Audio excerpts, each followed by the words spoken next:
ఏంటి మీరు సన్నగా ఉన్నారు కాబట్టి డయాబెటీస్ రాదని ధీమాగా ఉన్నారా?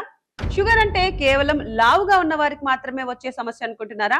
లీన్ డయాబెటీస్ అంటే ఏంటో మీకు తెలుసా? పొట్ట లేకపోయినా బ్లడ్ షుగర్ ఎందుకు పెరుగుతుందో ఎప్పుడైనా ఆలోచించారా?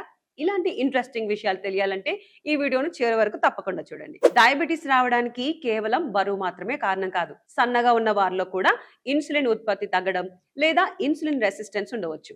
దీనికి ప్రధాన కారణం మన శరీరంలో కనిపించని కొవ్వు అంటే విసరల్ ఫ్యాట్. మనిషి బయటకు సన్నగా కనిపించిన లివర్ మరియు ప్యాంక్రియాస్ చుట్టూ కొవ్వు పేరుకుపోవడం వల్ల షుగర్ వచ్చే ప్రమాదం ఉంది.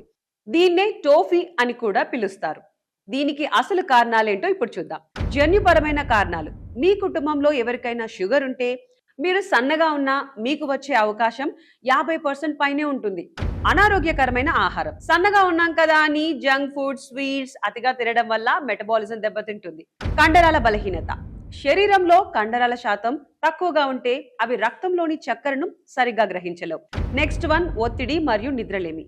ఈ రెండు హార్మోన్ల అసమతుల్యతకు దారితీసి సన్నగా ఉన్న వారిలో కూడా షుగర్ పెరిగేలా చేస్తాయి. కాబట్టి సన్నగా ఉన్నా సరే ఏడాదికి ఒక్కసారైనా షుగర్ టెస్ట్ చేయించుకోవడం చాలా ముఖ్యం. మీ బాడీ టైప్ ఏంటో కామెంట్ చేయండి. ఇలాంటి మరిన్ని డయాబెటిక్ హెల్త్ ఫ్యాక్ట్స్ మరియు అవేర్నెస్ కోసం ఇప్పుడే మా ఛానల్ ని సబ్స్క్రైబ్ చేసుకోండి.